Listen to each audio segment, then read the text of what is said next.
एक बार की बात है, ग्वालियर शहर में एक युवक बशीर रहता था। वो कॉलेज में पढ़ाई करने की बजाय क्लासेस बंक करता और बाहर घूमता रहता। एक दिन बशीर के अब्बा खान को अपने बेटे के बारे में पता चला और वो बशीर के पास गए। मैं यहाँ तुम्हारी फीस भरता हूँ, तुम कॉलेज की क्लासेस छोड़कर दोस्तों के साथ बाहर घूम रहे हो, शर्म नहीं आती तुम्हें? बशीर सहम गया और बोला, अब्बा, मुझे पढ़ाई में कोई दिलचस्पी नहीं है। मैं एक मशहूर शेफ बनना चाहता हूँ। खान को उसकी बात सुनकर बेहद गुस्सा आया और वो जोर से चिल्लाया, अरे अहमक! मैं कह रहा हूँ कि तुम अच्छे से पढ़ाई करो। अगर तुमने फिर से कॉलेज छोड़ा तो मैं तुमको चाय के कप धोने के लिए अपने दोस्त के होटल में लगा दूंगा, समझ आया? लेकिन बशीर ने अपने अब्बा जान की बात नहीं मानी और जो चाहता था वही किया। खान को जब ये बात पता चली तो वो और गुस्सा हो गया। फौरन खान बशीर को अपने दोस्त सुलेमान के गांव ले गया और वहां जाकर अपने दोस्त सुलेमान से बोला, सुलेमान, ये मेरा बेटा बशीर है। मैंने इसे अच्छी तरह से पढ़ाई करने के लिए कॉलेज भेजा, लेकिन ये पढ़ाई की बजाय बाहर घूमता रहता है, इसलिए मैं इसे आपके होटल में काम करने के लिए लाया हूँ। तब सुलेमान ने बशीर की तरफ देखा और कहा, क्यों बशीर बेटा, आप अच्छी तरह से पढ़ाई कर सकते हैं, जैसा कि आपके पिता ने कहा, कर सकते हैं ना? अगर आप अभी पढ़ाई नहीं करेंगे तो आपको मुश्किलों का सामना करना पड़ेगा। तब बशीर बोला, सुलेमान चचा, मुझे पढ़ाई में बिल्कुल दिलचस्पी नहीं है, मैं शेफ बनना चाहता हूँ। बशीर के ऐसा कहने पर खान आग बबूला हो गया। अपनी ही बात पर अड़े रहोगे? सुलेमान, ये हमारी बातें नहीं सुनेगा। मैं इसे यहाँ छोड़कर जा रहा हूँ। जब तक इसे अपनी गलती का एहसास नहीं होता तब तक तुम इससे काम कराओ। इतना कहकर खान ने बशीर को उस होटल में छोड़ा और घर चला गया। तब सुलेमान ने बशीर से पूछा, बशीर, क्या वाकई शेफ बनना चाहते हैं? बशीर पूरे आत्मविश्वास से बोला, हाँ चचा। तब सुलेमान मुस्कुराया। ठीक है, हर दिन मैं आपको रात में 1 घंटे का वक्त दूंगा।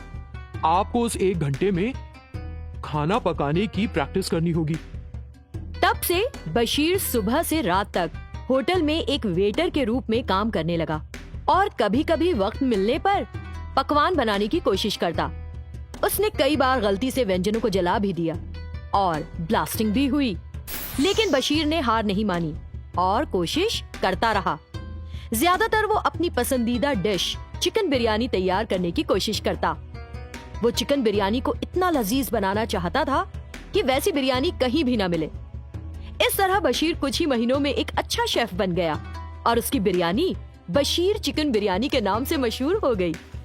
एक दिन सुलेमान ग्वालियर कुछ काम से गया और खान से मिला। अस्सलाम वालेकुम।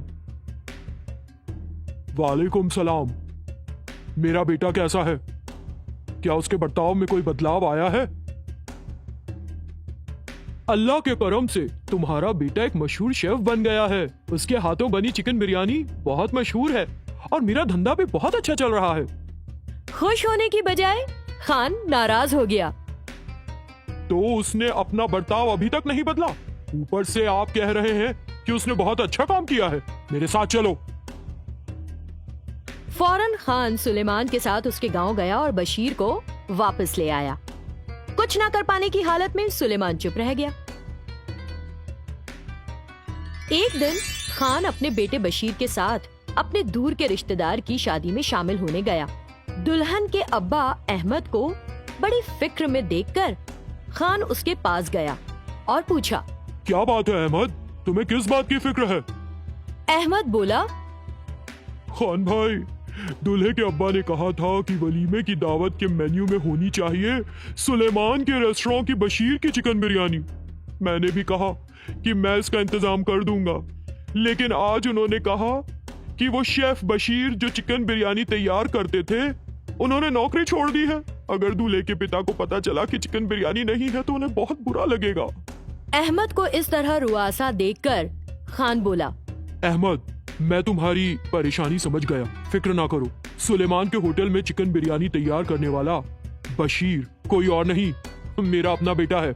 मैं उसे दावत के लिए चिकन बिरयानी तैयार करने के लिए कहता हूँ। फौरन खान ने बशीर को सब कुछ बताया। तब बशीर बोला, अब्बा जान, आप चिंता ना करें, मैं सब कुछ संभाल लूंगा। सभी मेहमानों के लिए लजीज खाना तैयार करना अब मेरी जिम्मेदारी है। इतना कहते हुए बशीर ने फौरन काम शुरू कर दिया। सभी रिश्तेदारों ने बशीर चिकन बिरयानी खाई और बशीर की तारीफ की। वे दुनिया में इस कदर लजीज चिकन बिरयानी कहीं और नहीं पा सकते, ऐसा भी कहा। इसी के साथ बशीर के अब्बा जान को पता चला कि अच्छे भविष्य के लिए केवल पढ़ाई ही महत्वपूर्ण नहीं है। अगर माता पिता बच्चों की पसंद के क्षेत्र में उनका मनोबल बढ़ाते हैं तो वे चमत्कार पैदा कर सकते हैं। फिर सुलेमान और बशीर ने मिलकर पूरी दुनिया में होटल का कारोबार बढ़ाया। एक बार मुंबई में एक रसोइया रहा करता था। वो उस गांव के एक होटल में काम करता था और अपना परिवार चलाता था। वो खुद ये काम करने में खुश था, लेकिन कमाई उतनी नहीं होती थी। एक दिन रणवीर की पत्नी दीपिका ने कहा, रणवीर, दिन रात काम करके जो तुम पैसा कमाते हो वो हमारे लिए पूरा कहाँ पड़ता है। फिर हम अपने बेटे को पढ़ाएंगे कैसे? हम अपने बेटे की शादी कैसे करेंगे? मुझे समझ नहीं आता। रणवीर ने बहुत उदास होकर कहा, हाँ दीपिका, मुझे पता है, लेकिन मैं क्या कर सकता हूँ। मैंने अपना वेतन बढ़ाने के लिए अपने मालिक से कई बार पूछा है। उन्होंने संजीदा होकर कहा कि वो अधिक वेतन नहीं दे सकते क्योंकि उन्हें अच्छा लाभ नहीं मिल रहा है। मैंने खाना बनाना बंद करके और कुछ काम करने के बारे में भी सोचा, लेकिन मुझे खाना बनाने के अलावा और कुछ आता कहाँ है। तो दीपिका ने झट से कहा, मेरे पास एक आइडिया है। आप बहुत स्वादिष्ट भोजन बना सकते हो, है ना? तो हम किसी और पर निर्भर क्यों रहें? खुद बनाएं, खुद बेचें। तुम्हारा आइडिया अच्छा है, लेकिन खुद का व्यापार शुरू करने के लिए हम पैसा कहाँ से लाएंगे? अगर हम किसी बैंक से कर्ज लेते हैं तो वो हमारे जैसे गरीब को पैसा देगा नहीं, और अगर हम बाहर से उधार के लिए पूछते हैं तो वो ब्याज के साथ साथ चक्रवृद्धि ब्याज भी जोड़ेगा और हमें सताएगा। मेरे सोने की चूड़ियाँ बेच दो जो तुमने मेरे लिए खरीदी थी जब हमारी नई नई शादी हुई थी, और उस पैसे से एक व्यापार शुरू करो। दीपिका, तुम जैसी पत्नी को पाया मैं बहुत खुशकिस्मत हूँ। मैं उन्हें तुरंत बेचकर उस पैसे से कारोबार शुरू करूँगा। इस बीच बंटी वहाँ आया और उसने सलाह दी, पापा, एक चीनी चिकन नूडल स्टॉल लगाएंगे। सिर्फ बच्चों को ही नहीं, बड़ों को भी पसंद आएगा।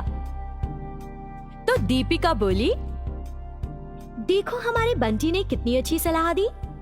टिफिन की बजाय चीनी चिकन नूडल स्टॉल लगाते हैं। रणवीर ने अपनी पत्नी की सोने की चूड़ियाँ बेची और एक व्यस्त सड़क पर चाइनीज चिकन नूडल्स का स्टॉल लगाया। एक और रसोइया धवन ने, जो होटल में रणवीर के साथ काम करता था, उसने रणवीर के चाइनीज चिकन नूडल स्टॉल को देखा तो ईर्ष्या महसूस की। तुरंत उसने रणवीर के स्टॉल के बगल में एक और चीनी चिकन नूडल स्टॉल शुरू कर दिया। जब रणवीर ने धवन को देखा, जिसने उसके स्टॉल के बगल में एक और नूडल का स्टॉल शुरू किया था, तो वो उसके पास गया और पूछा, क्या हाल है धवन? अगर दो नूडल के स्टॉल्स एक ही जगह पर रखे जाएंगे तो किसी को मुनाफा नहीं मिलेगा। तो वो गुस्सा होकर बोला, अरे मेरा व्यापार है, स्टॉल जहाँ मन करेगा वहीं लगाऊंगा। तब रणवीर बोला, ठीक है वरुण, तुम्हारी मर्जी, अपने काम का ध्यान रखो, ऑल द बेस्ट। इतना कहकर रणवीर अपने स्टॉल पर चला गया। लेकिन धवन, जो एक लालची आदमी था, बहुत बड़ा मुनाफा पाना चाहता था और इसीलिए उसने कम कीमत पर बाजार में मिलने वाले सस्ते गुणवत्ता वाले सामग्रियों का उपयोग करके चिकन नूडल्स बनाना शुरू कर दिया। धवन के स्टॉल पर नूडल्स की मांग बढ़ती गई। एक दिन रणवीर का बेटा बंटी अपने पापा के पास आया और पूछने लगा, पापा, अगर हम धवन चाचा की तरह ही सस्ती चीजें खरीदकर चिकन नूडल्स बेचें तो हमें भी मुनाफा मिलेगा। तब रणवीर ने बंटी को समझाया, लेकिन ये गलत बात होगी बंटी। यदि लोग सस्ते गुणवत्ता वाली चीजों से तैयार नूडल्स खाएंगे तो बीमार पड़ सकते हैं। हमें कभी भी सिर्फ मुनाफा कमाने के लिए ऐसे गलत काम नहीं करने चाहिए। एक दिन चीन से आए दो यात्री नूडल्स खाना चाहते थे। उनमें से एक रणवीर के नूडल स्टॉल पर आया, जबकि दूसरा धवन के नूडल स्टॉल पर गया। रणवीर के स्टॉल पर चिकन नूडल्स खाने वाले व्यक्ति ने अपनी भाषा में कुछ कहा। शान चिंग किंग पिंग चा। रणवीर को समझ नहीं आया कि वो व्यक्ति क्या कहना चाहता है। उसे देखकर उस पर्यटक ने रणवीर की समस्या को समझा और अपनी जेब से एक अनुवादक उपकरण निकाला। उस अनुवादक उपकरण का उपयोग करके उसने रणवीर को अर्थ सुनाया। हेलो, आपकी चिकन नूडल्स का स्वाद बहुत बढ़िया है। जब रणवीर को बात समझ आई तो वो खुश होकर बोला। ओह थैंक्स। फिर उस यात्री ने अपने बैग से एक चीनी व्यंजनों की किताब निकाली और रणवीर को दी। अनुवादक उपकरण का उपयोग करते हुए उसने रणवीर से कहा, देखो भाई, इस पुस्तक में अंग्रेजी में लिखी गई हमारी चीनी व्यंजनों की तैयारी की प्रक्रिया है। अगर आप इस पुस्तक को पढ़ते हैं तो आप कुछ और चीनी व्यंजन बना सकते हैं। व्यापार और अच्छा होगा। यात्री की बात को अच्छी तरह समझते हुए रणवीर बोला, thank you so much sir. इस बीच दूसरा यात्री जो धवन के स्टॉल पर चिकन नूडल्स खा रहा था बेहोश हो गया। जब वहाँ खड़े लोग उसे अस्पताल ले गए तो डॉक्टर ने उसकी जांच की। जांच करने के बाद उसने वजह बताई। इन्होंने ऐसा कुछ खाया है जो बहुत खतरनाक और दूषित था, इसी कारण ये बेहोश हो गया। डॉक्टर की रिपोर्ट के अनुसार केस दर्ज कराने वाले कॉप्स फूड इंस्पेक्टर के साथ धवन के स्टॉल पर आए और सभी खाद्य पदार्थों के साथ साथ सामग्री की जांच की और उन्हें पता चला कि खतरनाक केमिकल इस्तेमाल हो रहे हैं। तुम बेवकूफ हो, क्यों तुम ऐसा जहरीला खाना लोगों को बेच रहे हो? मैं तुम्हें गिरफ्तार कर रहा हूँ। तुमने जो अपराध किया है उसके लिए तुम्हें 10 साल की सजा भी हो सकती है, समझे? फिर इंस्पेक्टर ने धवन को गिरफ्तार कर लिया और ले गया। ये देखकर रणवीर ने अपने बेटे बंटी को बुलाया और कहा, बंटी, तुमने देखा धवन चाचा के साथ क्या हुआ? अगर कोई केमिकल्स को जोड़कर सस्ते में मुनाफा कमाने की कोशिश करेगा तो उसके साथ यही होगा। पापा, आपने 100% सही बात कही है। इस तरह ईमानदारी से रणवीर ने खूब पैसा कमाया, अपनी बेटी की शादी की और अपने बेटे को शिक्षित भी किया। कृपया हमारा चैनल देखें और सब्सक्राइब करें और हाँ, बेल आइकन को टैप करना ना भूलें। Thank you.